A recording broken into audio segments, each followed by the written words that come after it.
think I know a lot of the things that go into a great album.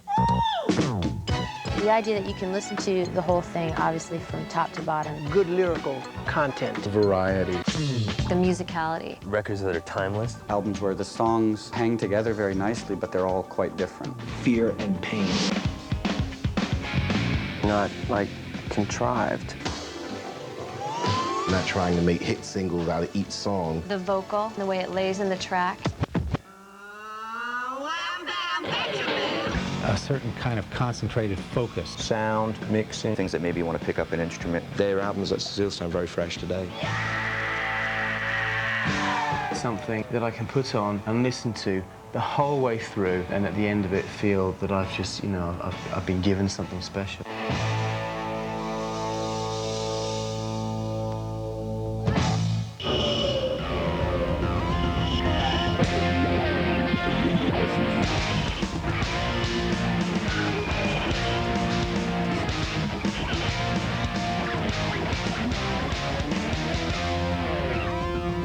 Welcome back to the 100 Greatest Albums of Rock and Roll. I'm Jeff Bridges.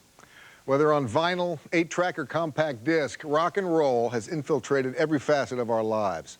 The sound of certain albums can recall an entire era or simply a landmark moment in one's personal life.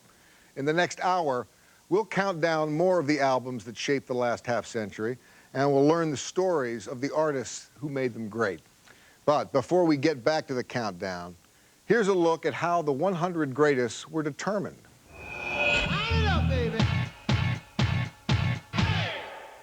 VH1 polled over 500 musicians and rock journalists, asking them to select the greatest albums of the last 50 years. Elvis Costello, Carole King, Britney Spears, Sly Stone, and many others cast their vote. But the results have been kept confidential until now. In case you're just tuning in, here are the 40 albums you might have missed.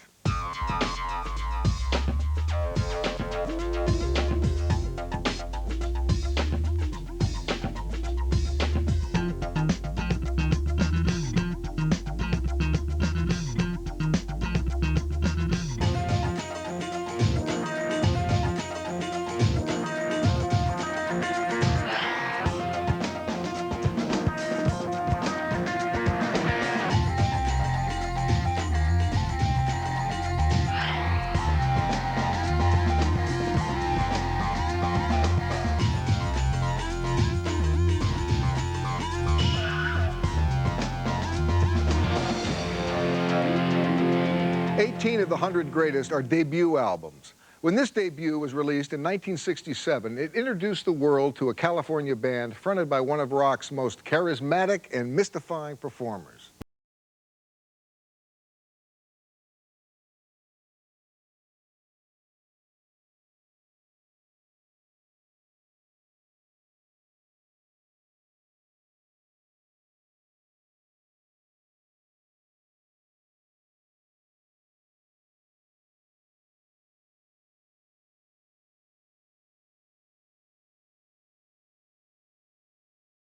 We'd been playing those songs every night for maybe 2 years, so it was very easy to make the album. You know, it was just turn on the tape recorder and play, you know, because we didn't have much time. We had maybe a week to make the album. Those were a great band. Well, Morrison looked real cool, and he had a really unique voice. He had that kind of deep, dark kind of voice, and their songs were kind of dark and kind of moody.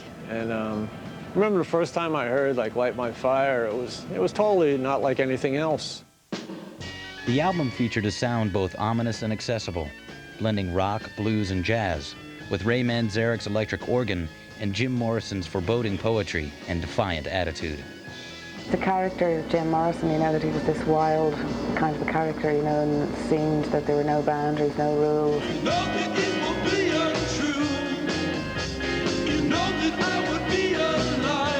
First time I heard the Doors, I went, wow, is this good? And I loved the sexy jazz rock that it was. The Doors were the LA signature band. They were the sex music. To this day, they're still the sexiest band musically, I think, of all time.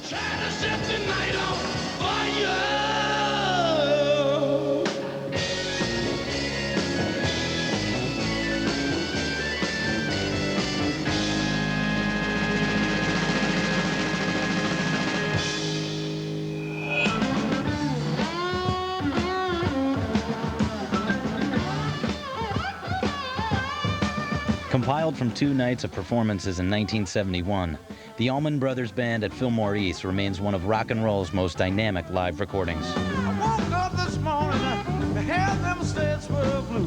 Well, I looked over the corner, baby, and Grandma seemed to have them too. One of my favorite albums of all time, a record that I play to this day, and that record was a prime example of what that band could do to you live.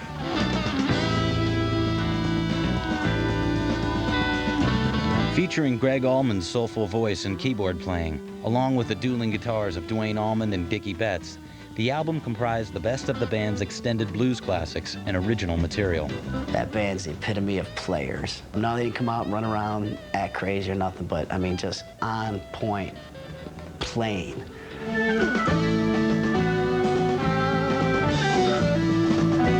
4 days after the album was certified gold, the band lost one of its founding members when Duane Allman was killed in a motorcycle accident. Duane was 24 years old when he passed, and like how deep and soulful that cat's music was, I mean, unbelievable.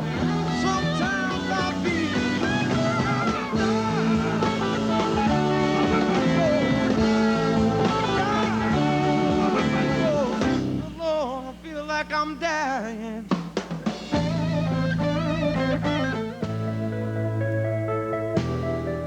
In 1969, British pop diva Dusty Springfield was sent to Memphis to record with the legendary R&B musicians of Stax Studio. The result was a landmark of blue-eyed soul.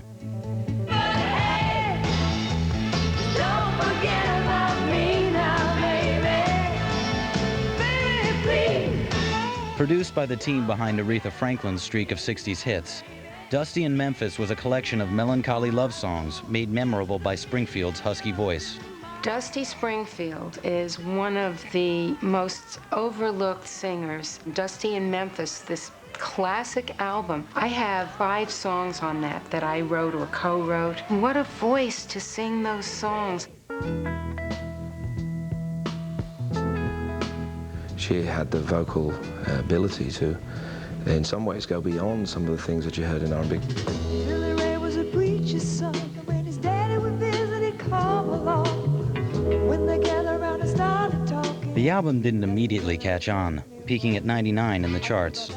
But over the years, it's grown in stature and is now recognized as the crowning achievement by one of pop's most distinctive singers. He was a sweet talking son of a preacher man.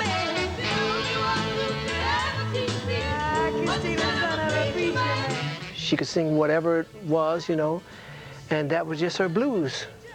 That was Dusty singing the blues.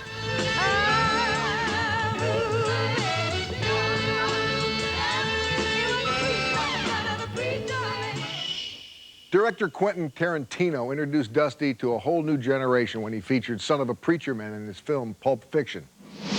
Put on your chunkiest platforms, because when we return, the album that kicked off dance fever. They always had a love message, and it made people want to go to the clubs. And a 3-chord classic from punk rock's pioneers, when the 100 greatest albums of rock and roll continues.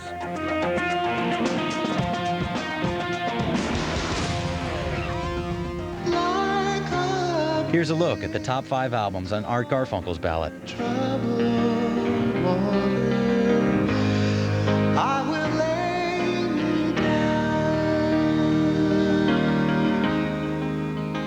The album at 57 was a victim of one of music's most vicious backlashes. One minute it was on top of the charts, and the next minute copies were being publicly destroyed. But today, it's regained its status as an album impossible to resist. In 1977, the Bee Gees released what would become the biggest selling album of the decade. Saturday Night Fever was like Walter Cronkite. It was just everywhere. The group was recording an album in France when producer-manager Robert Stigwood asked them to contribute their recently recorded songs to his new movie. Said he was doing this film, and it's about this guy who works in a paint shop and he blows his wages every Saturday night in a disco and he wins a dance competition. He came with a script which we didn't read and listened to the songs that we played, with about 5 or 6 songs. And I said, I'd like to use these songs. That was basically it. And it's me you need to show. How deep is your love? The film was a big hit. The double album was even bigger, producing 4 #1 singles. It's an album that works on so many different levels. It can be a fun record, but if you actually pay attention to it, some of the songs on there are just really beautiful. The Bee Gees, they always had a love message, and they made people want to go to the club.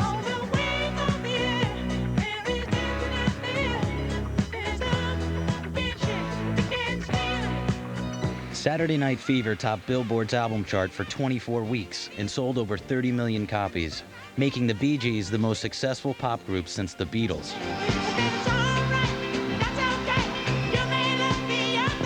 Those guys were such great songwriters. Secretly, I thought Saturday Night Fever was one of the best albums ever made. Every time it would come on, if I were alone in the car, I'd go, yeah, I like that. That's all right.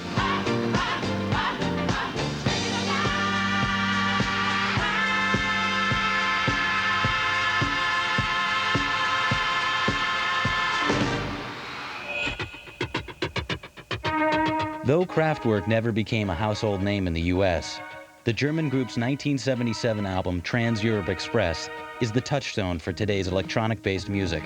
Trans-Europe Express is a great record, a very pure sound, and also great songs. Trans-Europa Express.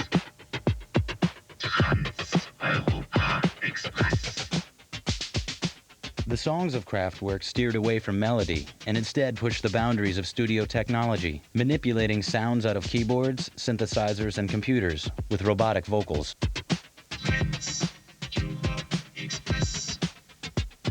Kraftwerk, revolutionary because it was the beginnings and acceptance of computerized music. You got to think of that period between 77 and 81 where the electronic beat machine, you know, was an accessory for the DJ. Kraftwerk's music reached its largest audience in 1982, when Trans-Europe Express was sampled in Africa Bambaata's Planet Rock.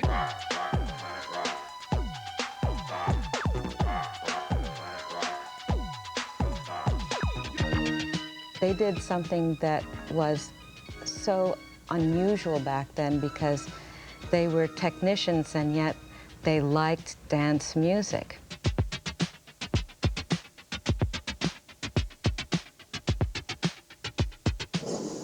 On the flip side of Kraftwerk's minimalism is our band at number 55. Touring with up to 40 musicians, the group mixed R&B, blues, and rock into a new brand of funk. And with the next album, they put a whole nation under a groove. A good evening. Do not attempt to adjust your radio. There is nothing wrong. We have taken control as to bring you this special show. In 1976, George Clinton took Parliament to outer space for the funk classic Mothership Connection. Well, all right. Make mine the people. I want my funk cut. Make my funk the people, y'all. What started me to do the Mothership album was we did Chocolate City, which pictured black people in places that they hadn't been, you know, in the White House and da-da-da-da. And it worked so good, I was trying to find the next place that you wouldn't likely see black people. And so it was out of space, sitting on a spaceship like it's a Cadillac. Tether off, we're gonna tether off the mother sucker, tether off the sucker. With Mothership Connection, Parliament expanded upon the grooves of James Brown and Sly Stone, adding satire and science fiction to the mix, and becoming funk pioneers in their own right.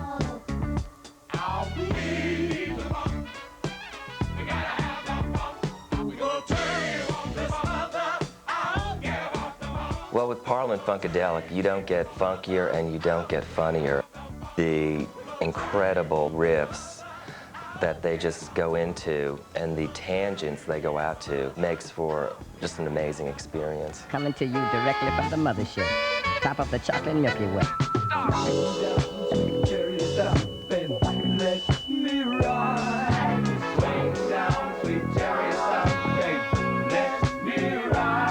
We'll have to do something off our first album now. Take it, Diddy.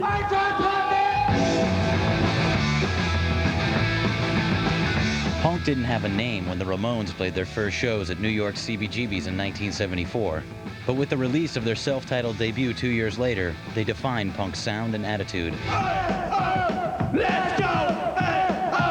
Let's go! By the mid-70s, rock was bloated with long solos and extended jams. But on their first album, the Ramones went back to basics, tearing through 14 three-chord songs in a furiously paced 29 minutes.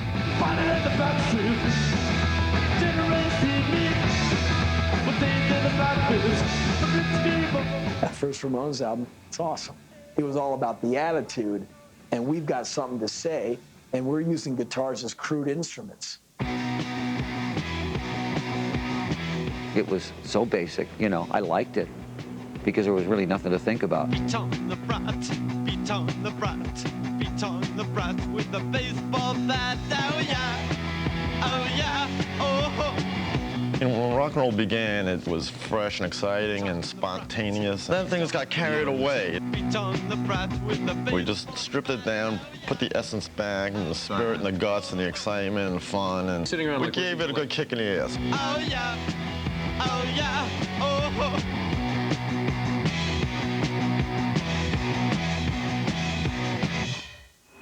The Ramones' debut album cost less than $7,000 to record, a sum most bands spend on catering or drugs. Coming up, Dylan plugs in, Bowie wigs out, and Prince gets off when the 100 greatest albums of rock and roll continues. Welcome back to VH1's countdown of rock's greatest albums. Whenever an artist tries something new, they run the risk of alienating their audience. When the artist at number 53 released this album, he moved in a direction that some fans saw as an act of betrayal. Do you think of yourself primarily as a singer or as a poet? Oh, I think of myself more as a song and dance man, you know.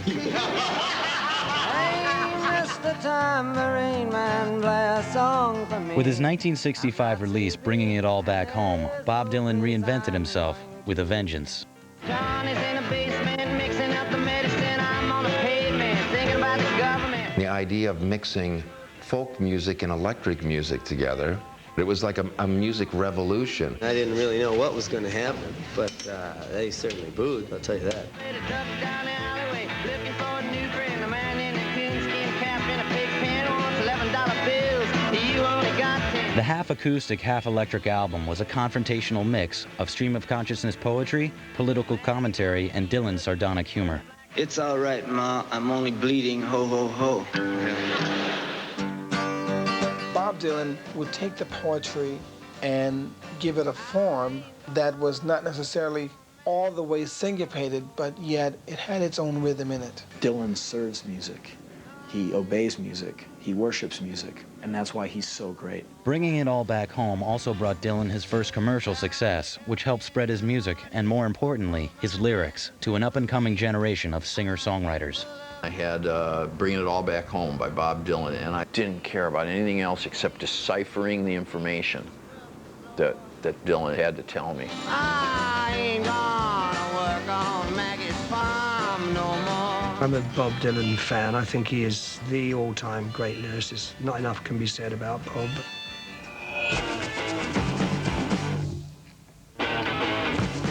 The Pretenders exploded onto the charts in 1979 with one of the most aggressive and unconventional debut albums of the decade.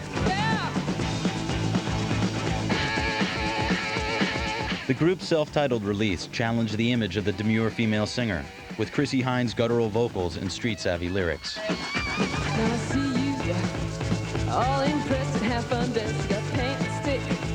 I love the skies, lumps and bumps. You love Chrissie Hynde and her use of sexuality and her power behind that use was really kind of novel to me. She both incorporated technique and a gift for being almost like the one in class who keeps getting sent to the principal's office.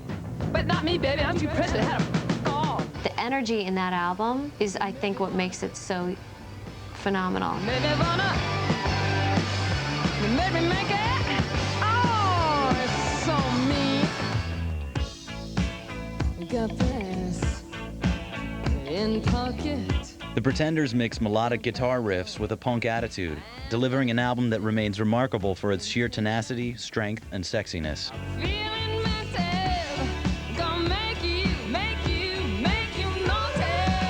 When I first heard Chrissie, got grass in pocket.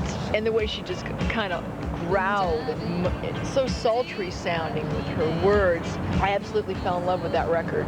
And of course her as a front woman. She was as tough as any guy I knew. She didn't look like a girl when she played guitar.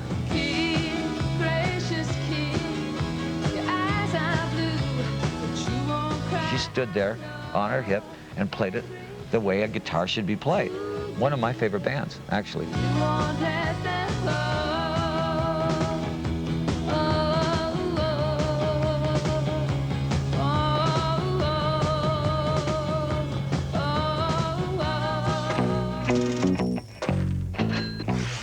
After 7 albums and a reputation for mind-blowing psychedelic performances, Pink Floyd reached their mainstream potential with the 1973 album Dark Side of the Moon.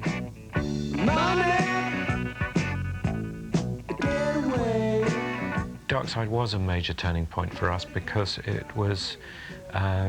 turned us into a successful band. It meant that we could do bigger shows.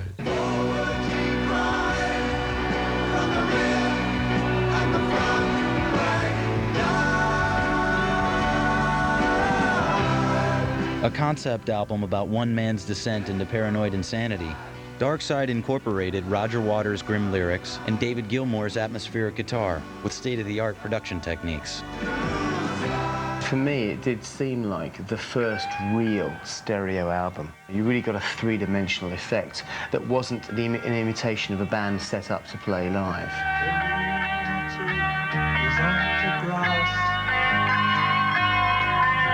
Dark Side put Pink Floyd on par with rock's biggest acts and became one of the best-selling albums ever, staying on the Billboard album chart for a record-breaking 14 years. We knew it was going to do better than anything that we'd previously done, because it was obvious. But I, for one, didn't quite foresee the quantum leap that was made in popularity. And if the band you're in starts playing different tunes, I'll see you on the dark side of the moon.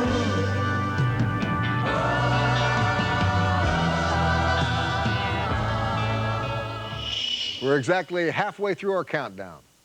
The leader of the group at number 50 claims his album's lyrics were inspired by Carl Jung's theory of the collective unconscious, but you don't have to be a psych major to enjoy the music.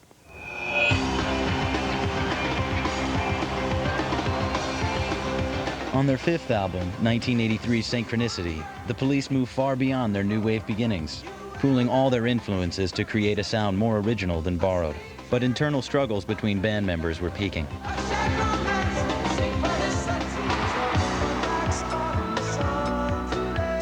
I think it was on Synchronicity. It got to a point where I thought we just weren't going to be able to make it. We're not fighting, we're being very well behaved. It was part of the tension of the band. It was part of that spark that made us good, you know. We got on stage and we were furious with each other. And there was a tension in the band that was palatable. I saw that.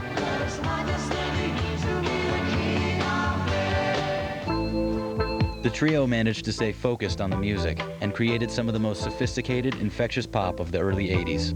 Synchronicity was one of those focused, concise, extremely strong albums.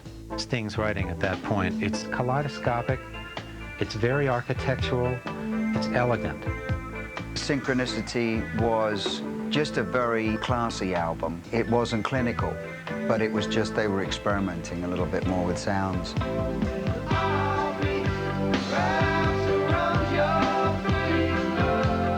And I knew that Every Breath You Take was going to be our best and biggest and most important record ever.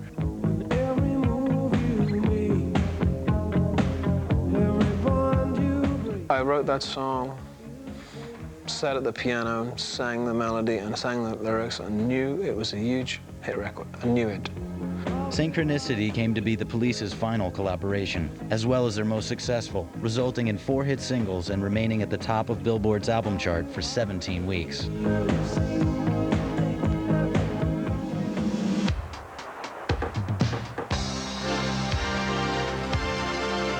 In 1982, Prince released the album that would take him from an underground R&B maverick to a mainstream sensation, 1999.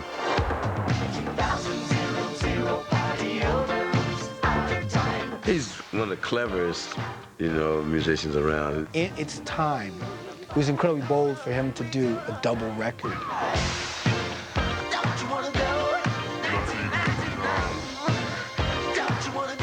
The 24-year-old had 4 albums under his belt when he made the double record, which merged elements of dance, pop, and electronics with his trademark erotic lyrics. I guess I should know by the way you popped your car sideways. I don't know. Prince was a very daring writer for that time.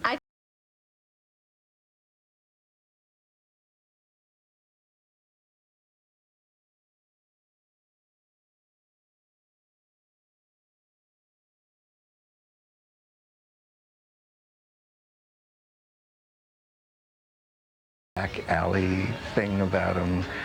It's great when it's dirty. He's a great, sexy rock and roller. Girl, got an ass like I never seen.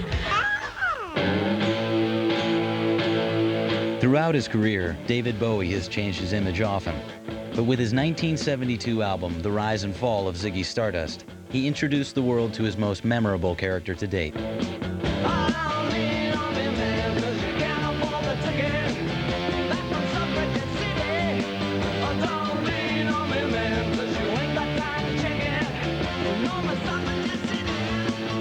With Ziggy Stardust, Bowie introduced America to glam rock and used pop music to spin a tale of alienation, fame, and destruction.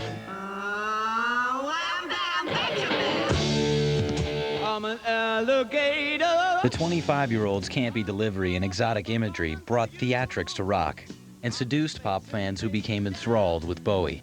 I'll be a rock and rollin' bitch for you. Keep your mouth shut. Bowie suddenly came from nowhere, and it was like, wow, this is totally different. David Bowie really did look pretty different than everything else out there. And the songs on that album turned out to be classics.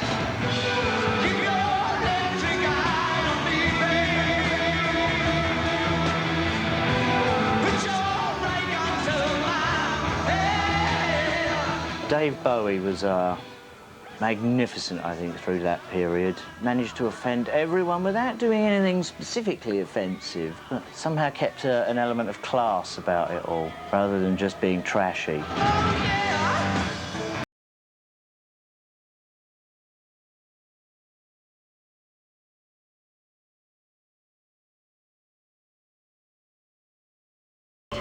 After the break, the Stones get raunchy.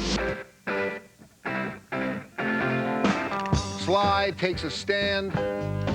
And the results of our viewers' poll for the greatest album of the 80s, when the 100 greatest albums of rock and roll continue.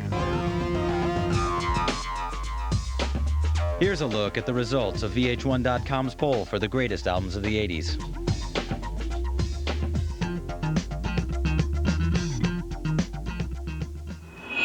Before achieving rock stardom, this artist was the leader of his own mime troupe. 30 years later, he signed a $55 million deal to sell bonds backed by his record royalties, a move that made him the wealthiest former mime in the world. In 1972, David Bowie explored the singer-songwriter genre with his unique, eccentric approach on the album Hunky Dory.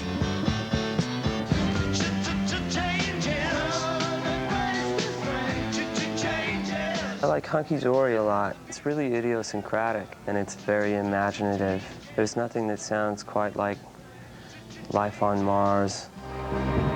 Take a look at the long man beating up the wrong guy. Bowie's fourth album featured finely crafted pop songs that reflected a growing interest in the sexually ambiguous underground music and art scene. Is there life on Mars? It was all about attitude, and it was all about the fabrication of life, the artifice of it, which completely was running against the grain of what was happening in rock. What are we coming to? My crowd, we just wanted to tart it all up. Oh, you pretty things. Don't you know you're driving your problems and problems insane? With Within the year, Bowie would delve into his Ziggy Stardust persona. But Hunky Dory remains the album that established him as a songwriter of great promise and originality.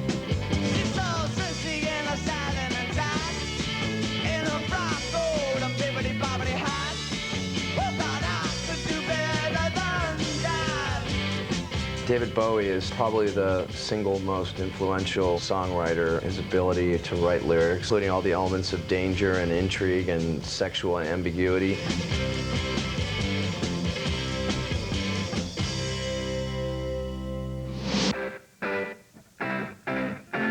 In 1971, the Rolling Stones released Sticky Fingers, an album that captured the band at their most restrained and their most raunchy.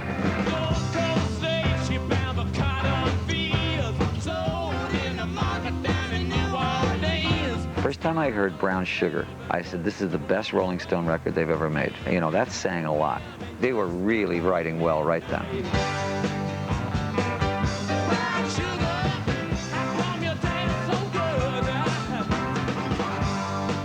The Stones' fascination with American R&B led them to the famed Muscle Shoals studio in Alabama.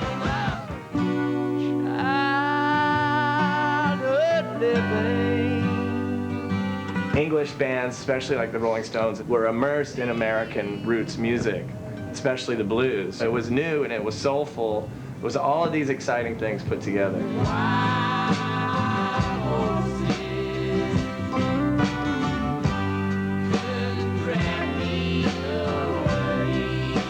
Rolling Stones, Sticky Fingers, it was a turning point in their career. You felt like they were coming into their own, they were looking inside of themselves, and you're in some dark stuff going on. Wild Horses, still one of my favorite songs, one of my favorite top 10 songs.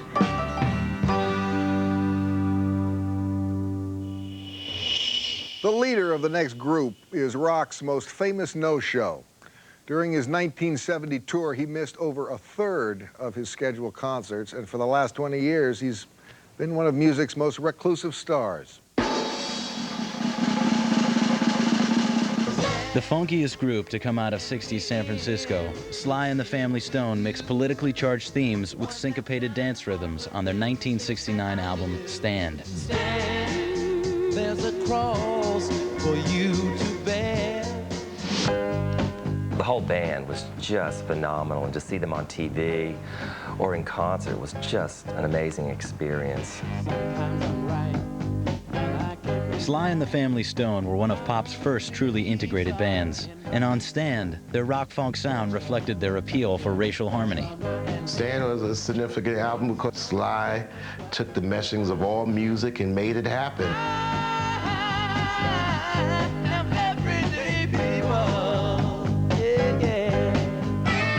Nothing could compare to Sly and his energy and his incredibly soulful melodies and fantastic grooves. They were way ahead of their time. Sly and the Family Stone were outstanding at writing politically conscious songs. We were going through so much, and Sly was strong.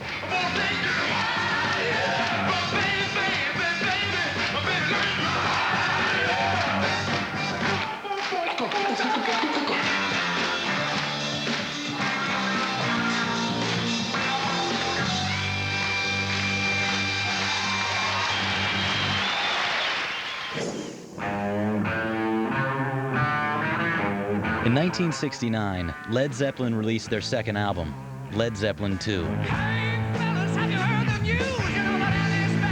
Released just 10 months after their debut, Zeppelin II solidified the band's superstar status and became one of the definitive classic rock albums. The second album, we were also we recorded on the road. If we had a couple of hours, we would book a studio. Due to the rushed recording, most of the songs were reworked blues and rock standards, which showed off the band's raw musicianship and Jimmy Page's masterful hard rock riffing.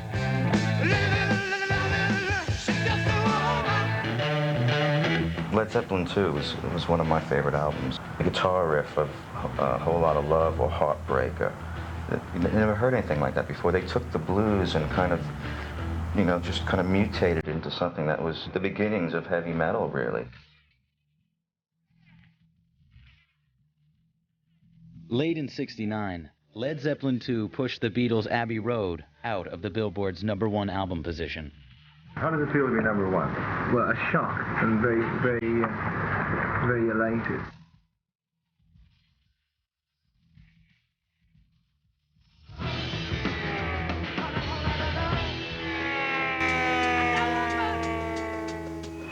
In Playboy magazine's 1975 Readers' Poll, Zeppelin's John Bonham placed second in the Best Drummer category, right behind Karen Carpenter. We'll be right back with one of hard rock's most shocking debuts. When Appetite for Destruction came out, it kicked ass. And a crowning achievement from the Queen of Soul. Without fail, Aretha has the voice of God. Next on VH1's 100 Greatest Albums of Rock and Roll. We are back with the final 3 albums in this hour. This band got their name when The Who's John Entwistle and Keith Moon jokingly predicted that they would go over like a lead balloon.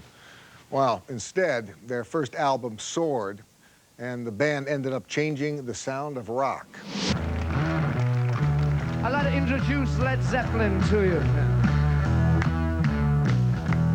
On bass guitar, John Paul Jones.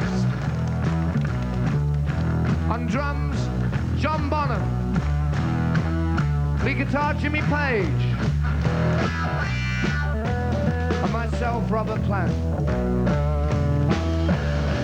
In late 1968, Led Zeppelin recorded their first album in 30 hours, with no record contract and no money. The resulting master tapes landed the band the most lucrative new contract ever. I really like that first Led Zeppelin album. Jimmy Page is a totally unique guitar player, and John Bonham is an incredible drummer. Nobody plays like that, you know?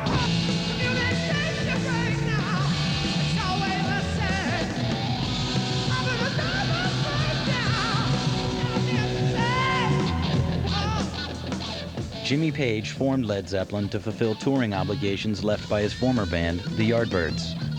The new group simply recorded the set they'd been performing live. I've been dazed and confused, so long it's not true. Even when they were young, you saw that early footage of them.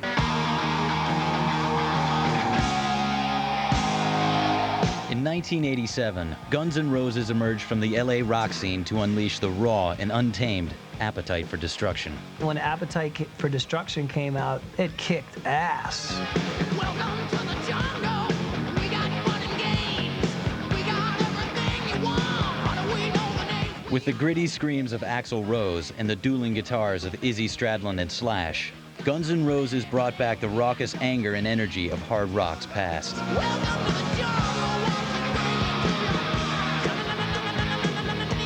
The whole Appetite record just kicks major ass. There was one bad note played on the thing. It was just fresh sounding when it came out. We'd done Welcome to the Jungle. We had a history behind us already of being a really, really hard rock band. But Sweet Child of Mine was like a crossover. All of a sudden, we just broke wide open.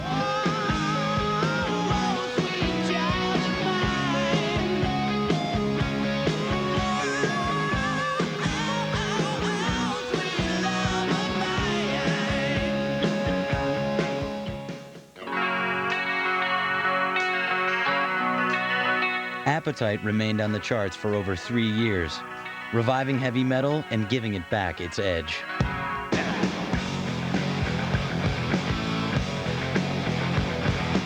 There was no gimmicks, no mirrors, none of that kind of stuff. That's the way it should be with any good rock and roll band. Not only did they revitalize the heavy metal hard rock scene, bring a new life and a new energy, they just really got what it was all about.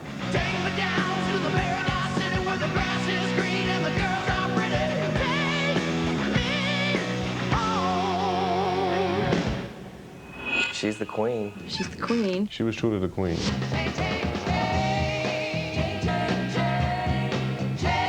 In 1968, Aretha Franklin continued her domination of the pop charts with her second gold LP, Ladies.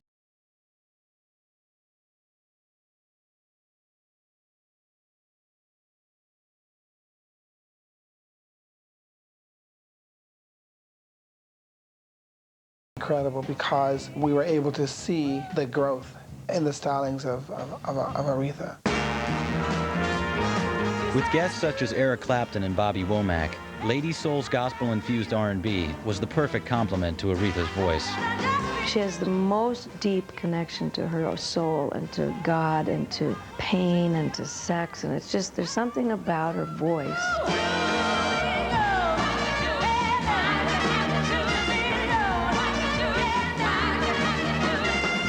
Without fail, Aretha has the voice of God.